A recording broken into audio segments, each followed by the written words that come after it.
Hi friend, welcome to daily blog Ubharta Bharat channel. मैं हूं आपकी होस्ट रूबी ठाकुर। दोस्तों, देवोत्थान कहीं कहा जाता है, कहीं देव उठानी बोला जाता है। एकादशी ये बहुत शुभ होता है। इस दिन के बाद जो है शादी विवाह जो हिंदू रीति रिवाज से जो होता है वो शुरू हो जाता है। इसमें तुलसी विवाह भी इसी दिन होता है।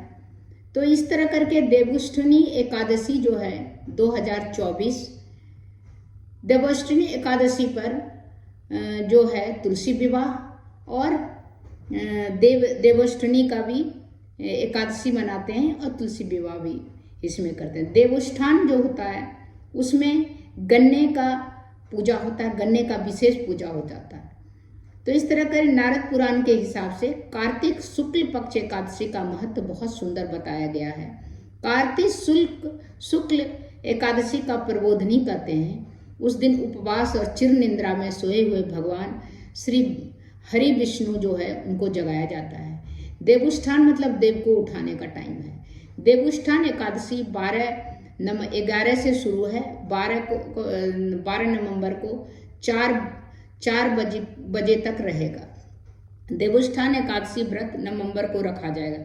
इस दिन सभी शुभ मांगलिक कार्य प्रारंभ हो जाएंगे। इस दिन से हिंदू धर्म देवोत्थानी एकादशी का विशेष महत्व है। उसमें बताया गया है कि हिंदू पंचांग के हिसाब से कार्तिक मास के शुक्ल पक्ष में एकादशी देवोत्थान कहा जाता है। इस दिन देवोत्थान के एकादशी के दिन जो शुभ कार्य जितना भी है मांगलिक कार्य शुरू हो जाता है। तो इस दिन जो है देवोत्थान मनाया जाता है। इस दिन भगवान विष्णु चिर निद्रा के बाद जगते हैं। इस तिथि को देवोत्थान एकादशी को भद्रा का साया या तुलसी विवाह और गन्ने का पूजा किया जाता है।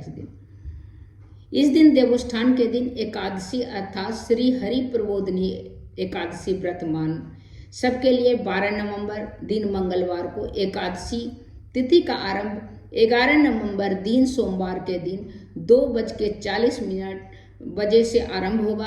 अब 12 नवंबर को करीब जो है 4 बजे तक रहेगा। 12:26 बजे तक व्याप्त रहेगा। वैसे कभी 4 बजे तक भी आप कर सकते हैं। अर्थात सूर्योदय के साथ ही प्राप्त हो रही एकादशी तिथि दिन 7:02 तक रहेगी। इस दिन सूर्योदय से लेकर दिन में 12:36 बजे मृत्यु लोक के भद्रा रहेगा। ऐसे में गन्ने का पूजन सेवन 12:36 में इस तरह करके किया जाता है। इसके अलावा विधि विधान से तुलसी और शालिग्राम का विवाह उत्सव मनाया जाता है।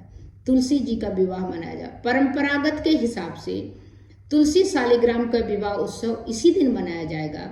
इसका क्रम पूर्णिमा तक चलता रहेगा। एकादशी तिथि में अयोध्या अंतर्गृह परिक्रमा की जाएगी।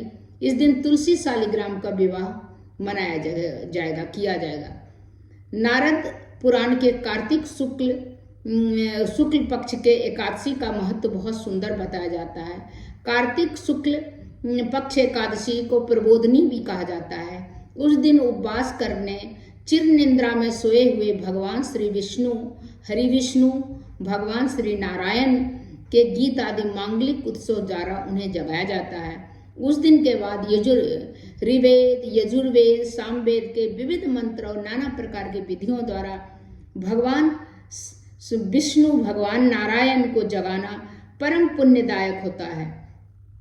ईख अनार केला सिंघाड़ा बतासा सभी वस्तुओं से भगवान को अर्पित करते हैं। उस दिन रात बीतने तक दूसरे दिन सवेरे स्नान नृत्य कर्म से निवृत्त होकर आदमी मंत्रोच्चारण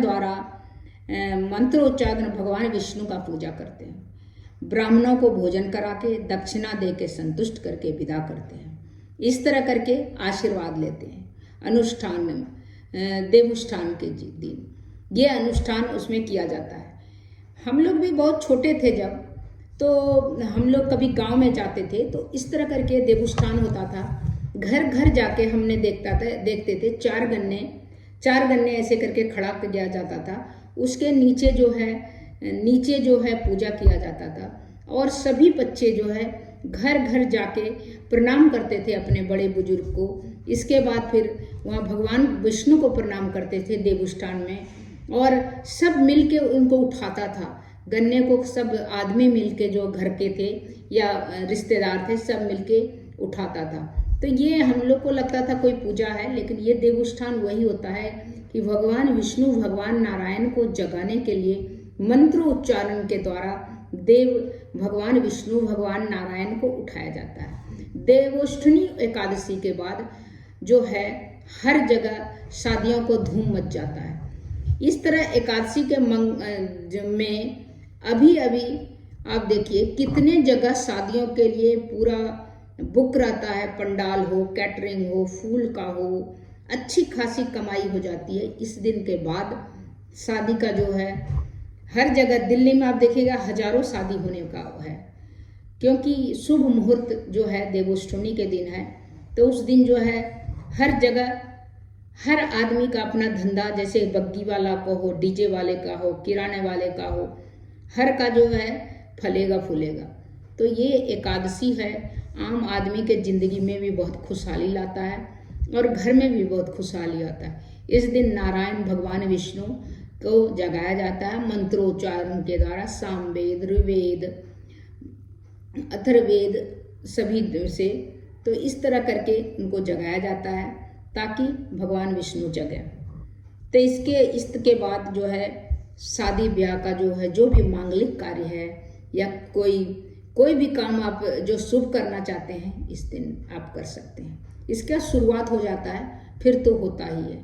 तो हिंदू रीति रिवाज से शादी जो है, शादी के लिए हम लोग दिन देखते हैं कि किस दिन से हम शादी शुभ, या कोई भी चीज़ का उद्घाटन करना हो या किसी चीज़ का शुरुआत करना हो, चाहे ज़िंदगी की शुरुआत करना हो, चाहे बिजनेस की शुरुआत करना हो, चाहे कोई गाड़ी लेनी हो या कोई भी चीज़ की शुरुआत हो जो कि शुभ हम हो, उसके लिए भगवान की कामना करते हुए इस दिन भगवान विष्णु साक्षात जग जाते हैं। तो ज़रूर इस दिन शुभ होता है, उनकी आशीर्वाद रहती है।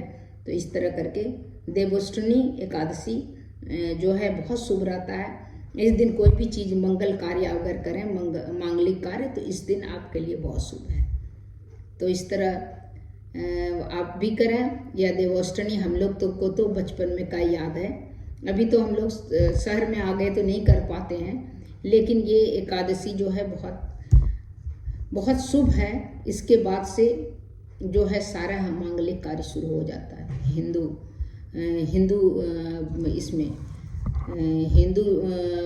परंपरा में।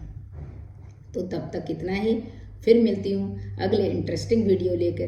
तब तक के लिए नमस्कार। मेरे वीडियो को लाइक कीजिए, सब्सक्राइब कीजिए, बेल आइकन दबाइए। तब तक इतना है।